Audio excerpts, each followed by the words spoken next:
আসসালামু আলাইকুম guys, welcome to new blog. তো আজকের ব্লগে আমরা যাচ্ছি নবীনগর নিরিবিলিতে কিংকোয়েল পাখি আনতে। তো দেখতে দেখতে আমরা কিংকোয়েল পাখি আনতে পৌঁছে গেলাম নিরিবিলিতে।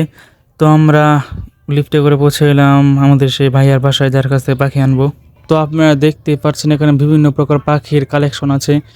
তো সব পাখির চেয়ে আমার সবচেয়ে বেশি যা পছন্দ হয়েছে তাহলে এই মুরগিগুলো খুবই চঞ্চল ছিল আর দেখতেও খুবই কিউট, আমাকে খুবই ভালো লেগেছে।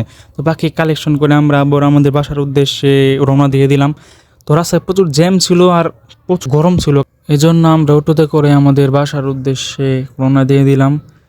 তো দেখতে দেখতে আমরা নাইমের বাসায় পৌঁছে গেছে। তো নাইম গিয়েছে তার ছাদের উপরে যে ঘর আছে সেটার চাবি আনতে। তো নাইম চাবি নিয়ে এসেছে। তো আমরা নাইমের ছোট্ট খামারে ঢুকবার একটা সুসংবাদ রয়েছে, তাহলে নাইম এই টাইগারের মুখে এই প্রথম ডিম দিয়েছে। মাশাআল্লাহ, এই ডিম প্রথম দিছে এই প্রথম ডিম দিছে গাইস।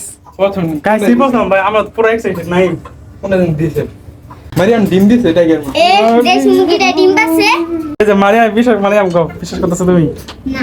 মারিয়াম বিশ্বাস করে নাই রে। তো নাইমের তোমার ছোট ভিডিও বোন দেখাবো, মারিয়াম কোনোভাবে বিশ্বাস করতেছিল না যে টাইগার মুরগি কোনো ডিম দিয়েছে। তো আমরা তাকে ভিডিও ক্লিপ দেখালাম, তারপর সে বিশ্বাস করলো।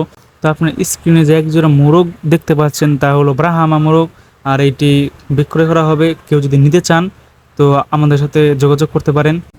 কিংকেল দুইটা একসাথে করা হয়েছে, দেখা যাক কেমন হয়। তো গাইস, আজকের ব্লগ এই পর্যন্তই। তো নতুন ব্লগ নিয়ে আবারও হাজির হবে ইনশাআল্লাহ। সে পর্যন্ত ভালো থাকবেন, সুস্থ থাকবেন। লাভ বাংলাদেশ, লং লাইফ বাংলাদেশ।